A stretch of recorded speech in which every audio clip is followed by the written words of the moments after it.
Hello, everybody. It's Cody at Cody's Reading Time. I'm back with another story out of the Red Fairy book by Andrew Lang, and this one is called Soria Moria Castle. If you enjoy my narrations, please subscribe. I upload new stories every single day, and there's always going to be something new to listen to. So stick around, get cozy, listen to some stories. All right, here we go. Soria Moria Castle. There was once upon a time a couple of folks who had a son called Halver. Ever since he had been a little boy, he had been unwilling to do any work and had just sat raking about among the ashes. His father sent him away to learn several things, but Halver stayed nowhere, for when he had been gone 2 or 3 days, he always ran away from his master, hurried off home, and sat down in the chimney corner to grub among the ashes again. One day, however, a sea captain came and asked Halver if he hadn't a fancy to come with him and go to sea and behold foreign lands. And Halver had a fancy for that, so he was not long in getting ready. How long they sailed, I have no idea, but after a long, long time, there was a terrible storm, and when it was over, and all had become calm again, they knew not where they were, for they had been driven away to a strange coast of which none of them had any knowledge. As there was no wind at all, they lay there becalmed, and Halver asked the skipper to give him leave to go on shore to look about him, for he would much rather do that than lie there and sleep. "Dost thou think that thou art fit to go where people can see thee?" said the skipper. "Thou hast no clothes, but those rags thou art going about in." Halver still begged for leave, and at last got it, but he was going to come back at once if the wind began to rise. So he went on shore, and it was a delightful country. Whithersoever he went, there were wild plains with fields and meadows, but as for people, there were none to be seen. The wind began to rise, but Halver thought that he had not seen enough yet, and that he would like to walk about a little longer to try if he could not meet anybody. So after a while he came to a great highway, which was so smooth that an egg might have rolled along it without breaking. Halver followed this, and when evening drew near, he saw a big castle far away in the distance, and there were lights in it. So, as he had now been walking the whole day and had not brought anything to eat away with him, he was frightfully hungry. Nevertheless, the nearer he came to the castle, the more afraid he was. A fire was burning in the castle, and Halver went into the kitchen, which was more magnificent than any kitchen he had ever yet beheld. There were vessels of gold and silver, but not one human being was to be seen. When Halver had stood there for some time, and no one came out, he went in and opened a door, and inside a princess was sitting at her wheel spinning. "Nay," she cried, "can Christian folk dare to come hither? But the best thing that you can do is to go away, for if not the troll will devour you. A troll with 3 heads lives here." "I should have been just as well pleased if he had 4 heads more, for I should have enjoyed seeing the fellow," said the youth, "and I won't go away, for I have done no harm. But you must give me something to eat, for I am frightfully hungry." When Halver had eaten his fill, the princess told him to try if he could wield the sword which was hanging on the wall, but he could not wield it, nor could he even lift it up. "Well then, you must take a drink out of that bottle which is hanging by its side, for that is what the troll does whenever he goes out and wants to use the sword," said the princess.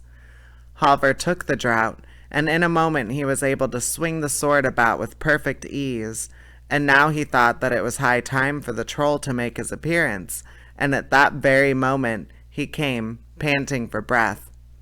Halver got behind the door. "Hachoo!" said the the troll as he put his head in the door. It smells just as if there were English or Christian men's blood here. Yes, you shall learn that there is, said Halvor, and cut off his heads, all of his heads. The princess was so rejoiced to be free that she danced and sang, and then she remembered her sisters and said, "If my sisters were but free too." "Where are they?" asked Halvor. So she told them where they were. One of them had been taken away by a troll to his castle, which was 6 miles off, and the other had been carried off to a castle which was 9 miles farther off still. "But now," said she, "you must first help me to get this dead body away from here." Halvor was so strong that he cleared everything away and made all clean and tidy very quickly. So then they ate and drank and were happy, and the next morning he set off in the gray light of dawn. He gave himself no rest, but walked or ran the livelong day. When he came in sight of the castle, he was again just a little afraid. It was much more splendid than the other, but here too there was not a human being to be seen. So Halvor went into the kitchen, and did not linger there either, but went straight in. "Nay, do Christian folk dare to come here?" cried the second princess. "I know not how long it's been since I myself came, but during all that time I have never seen a Christian man. It will be better for you to depart at once, for a troll lives here who has 6 heads." "No, I shall not go," said Halvor. "Even if he had 6 more, I would not." "He will swallow you up alive," said the princess. But she spoke to no purpose, for Halvor would not go. He was not afraid of the troll, but he wanted some meat and drink, for he was hungry after his journey. So she gave him as much as he would have, and then she once more tried to make him go away. "No," said Halvor, "I will not go, for I have not done anything wrong, and I have no reason to be afraid." "He won't ask any questions about that," said the princess, "for he will take you without leave or right. But as you will not go, try if you can wield that sword which the troll uses in battle."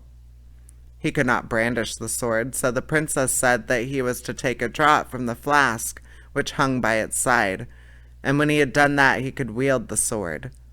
Soon afterwards the troll came, and he was so large and stout that he was forced to go sideways to get through the door. When the troll got his first head in, he cried, "Hatoo! It smells of a Christian man's blood here." With that, Halvor cut off the first head, and so on with all the rest. The princess was now exceedingly delighted, but then she remembered her sisters and wished that they too were free. Halvor thought that might be managed and wanted to set off immediately, but first he had to get help from he had to help the princess to remove the troll's body, so it was not until morning that he set forth on his way. It was a long way to the castle, and he both walked and ran to get there in time. Late in the evening he caught sight of it, and it was very much more magnificent than either of the others, and this time he was not in the least afraid, but went into the kitchen, and then straight on inside the castle. There a princess was sitting who was so beautiful that there was never anyone to equal her. She too said that what the others had said, that no Christian folk had ever been there since she had come, and entreated him to go away again, or else the troll would swallow him up alive. The troll had 9 heads, she told him. Yes, and if he had 9 added to the 9, and then 9 more still, I would still not go away, said Halvor, and went and stood by the stove. The princess begged him very prettily to go lest the troll should devour him, but Halvor said, "Let him come when he will." So she gave him the troll's sword and bade him take a drink from the flask that enabled him to wield it. At that same moment the troll came, breathing hard, and he was ever so much bigger and stouter than either of the others, and he too was forced to go sideways to get in through the door. "Hatoo! What a smell of Christian blood there is here," said he. Then Halvor cut off the first head, and after that the others, but the last was the toughest of them all, and it was the hardest work that Halvor had ever done to get it off. But he still believed that he would have strength enough to do it. And now all the princesses came to the castle and were together again, and they were happier than they had ever been in their lives, and they were delighted with Halvor, and he with them, and he was to choose the one he liked the best, but of the three sisters the youngest loved him best. But Halvor went about and was so strange and so mournful and quiet that the princesses asked what it was that he longed for, and if he did not like it to be with them. He said that he did like to be with them, for they had enough to live on, and he was very comfortable there, but he longed to go home, for his father and mother were alive, and he had a great desire to see them again. They thought that this might easily be done. "You shall go and return in perfect safety if you will follow our advice," said the princesses. So he said that he would do nothing that they did not wish. Then they dressed him so splendidly that he was like a king's son, and they put a ring on his finger, and it was one which would enable him to go there and back again by wishing. But they told him that he must not throw it away, or name their names, for if he did, all his magnificence would be at an end, and then he would never see them more. "If I were but at home again, or if home were but here," said Halvor, and no sooner had he wished this than it was granted. Halvor was standing outside his father and mother's cottage before he knew what he was about, and darkness of night was coming on, and when the father and mother saw such a splendid and stately stranger walk in, they were so startled that they both began to bow and curtsy. Halvor then inquired if he could stay there and have lodging for the night. No, that he certainly could not. "We can give you no such accommodation," they said, "for we have none of the things that are needful when a great lord like you is to be entertained. It will be better for you to go up to the farm. It is not far off. You can see the chimney pots from here, and there they have plenty of everything." Halvor would not hear of that. He was absolutely determined to stay where he was, but the old folks stuck to what they had said, and told him that he was to go to the farm, where he could get both meat and drink, whereas they themselves had not even a chair to offer him. "No," said Halvor, "I will not go up there till early tomorrow morning. Let me stay here tonight. I can sit on the hearth." They could say nothing against that, so Halvor sat down on the hearth and began to rake about among the ashes, just as he had done before, when he lay there idling away his time. They chattered much about many things, and told Halvor of this and that, and at last he asked them if they had ever had a child. "Yes," they said, "we had a boy who was called Halvor, but they did not know where he had gone, and they could not even say whether he were alive or dead." "Could I be he?" said Halvor. I should know him well enough," said the old woman, rising. Halvor was so idle and slothful that he never did anything at all, and he was so ragged that one hole ran into another all over his clothes. Such a fellow as he was, he could never turn into such a man as you are, sir." In a short time the old woman had to go to the fireplace to stir the fire, and when the blaze lit up, Halvor, as it used to do when he was at home raking up the ashes, she knew him again.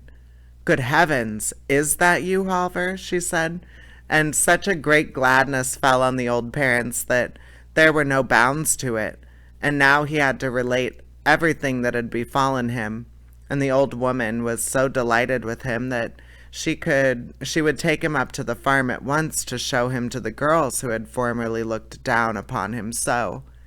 She went there first, and Halvor followed her. When she got there, she told them how Halvor had come home again, and now they should see just how magnificent he was. "He looks just like a prince," she said. We shall see that he is just the same ragamuffin that he was before, said the girls, tossing their heads. At that same moment Halvor entered, and the girls were so astonished that they left their kirtles lying in the chimney corner and ran away in nothing but their petticoats. When they came in again they were so shamefaced that they hardly dared to look at Halvor, towards whom they had always been so proud and haughty before. Ay, you have always thought that you were so pretty and dainty that no one was equal to you, said Halvor. But you should just see the eldest princess whom I set free. You look like herdswomen compared with her, and the second princess is also much prettier than you, but the youngest, who is my sweetheart, is more beautiful than either sun or moon. I wish to heaven they were here, and then you would see them. Scarcely had he said this before they were standing by his side, and then he was very sorrowful for the words which they had said to him came to his mind. Up at the farm a great feast was made ready for the princesses, and much respect paid to them, but they would not stay there. We want to go down to our parents, they said to Halvor, so we will go out and look about us. He followed them out, and they came to a large pond outside the farmhouse. Very near the water there was a pretty green bank, and there the princesses said they would sit down and while away an hour, for they thought that it would be pleasant to sit and look out over the water, they said. There they sat down, and when they had sat for a short time, the youngest princess said, I may as well comb your hair a little, Halvor. So Halvor laid his head down on her lap, and she combed it, and it was not long before he fell asleep. Then she took her ring from him and put another in its place, and then said to her sisters, Hold me as I am holding you. I would that we were at Soria Moria Castle. When Halvor awoke, he knew that he had lost the princesses, and began to weep and lament, and was so unhappy that he could not be comforted. In spite of all this, his father and mother's entreaties, he would not stay, but bade them farewell, saying that he would never see them more, for if he did not find the princess again, he did not think it worth while to live. He again had $300, which he put into his pocket and went on his way. When he had walked some distance, he met a man with a tolerably good horse. Halvor longed to buy it, and began to bargain with the man. Well, I have not exactly been thinking of selling him, said the man, but if we could agree, perhaps. Halvor inquired how much he wanted to have for the horse.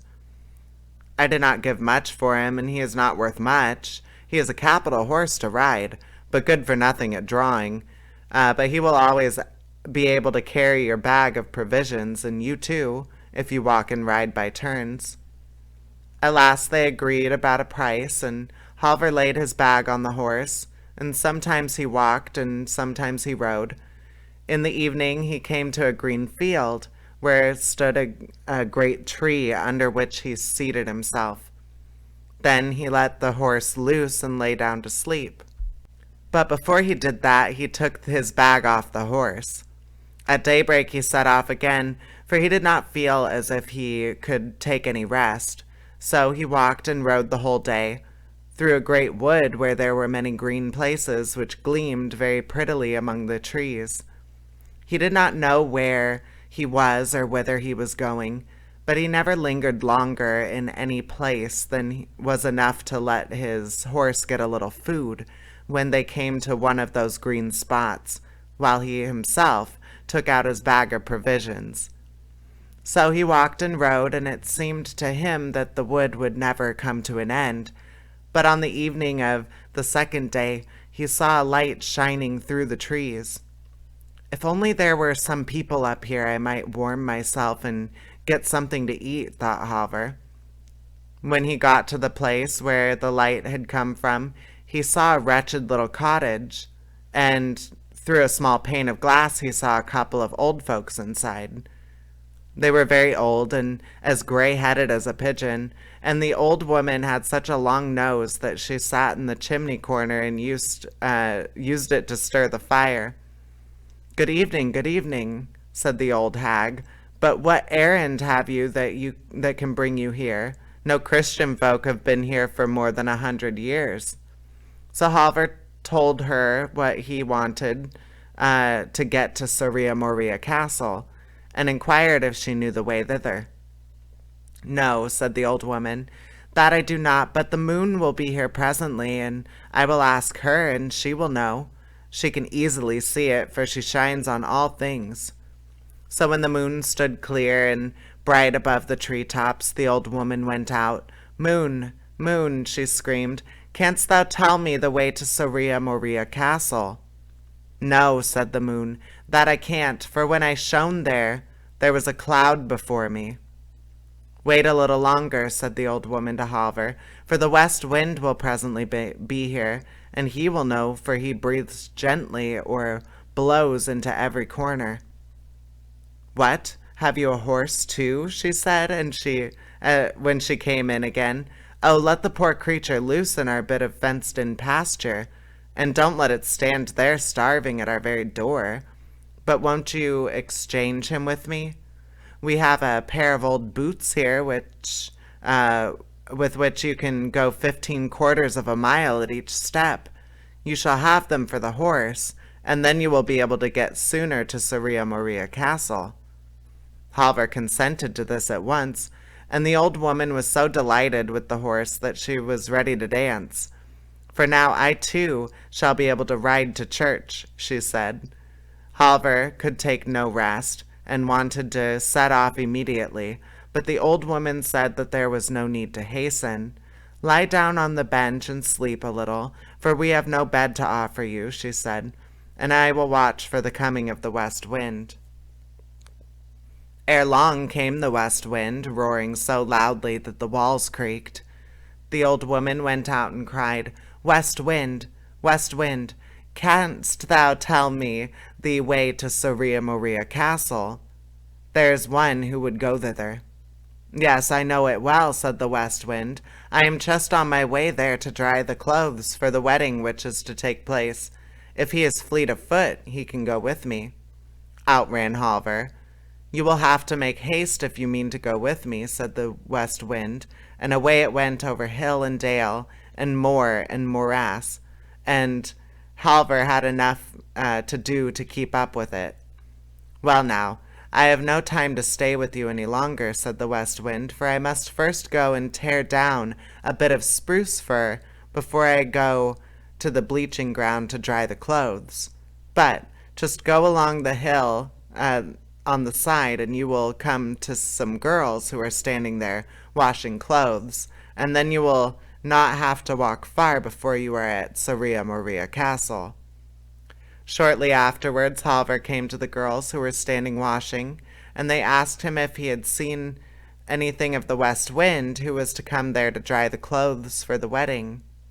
"Yes," said Halvor, "he has only gone to break down a bit of spruce fir. It won't be long before he is here." And then he asked them the way to Moria Castle. They put him in the right way, and when he came in front of the castle, it was so full of horses and people that it swarmed with them. But Halvor was so ragged and torn with following the west wind through bushes and bogs that he kept on one side, and would not go among the crowd until the last day, when the feast was to be held at noon. So, when, as was the usage and custom, all were to drink to the bride and the young girls who were present, the cupbearer filled the cup for each in turn, both bride and bridegroom, and knights and servants, and at last, after a very long time, he came to Halvor. He drank their health, and then slipped the ring which the princess had put on his finger when they were sitting by the waterside into the glass, and ordered the cupbearer to carry the glass to the bride from him and greet her. Then the princess at once rose up from the table and said, "Who is most worthy to have one of us? He who has delivered us from the trolls, or he who is sitting here as bridegroom?" There could be but one opinion as to that, everyone thought. And when Halvor heard that what they said, he was not long in flinging off his beggar's rags and arraying himself as a bridegroom. Yes, he is the right one, cried the youngest princess when she caught sight of him. So she flung the other out of the window and held her wedding with Halvor. She threw her old bridegroom out the window. All right, that's the end of the story, guys. If you like my narrations, please subscribe. I upload new stories every single day, and there will always be something new to listen to. I enjoy reading for all of you, and I hope that you enjoy me reading to you. All right, take care. Bye bye.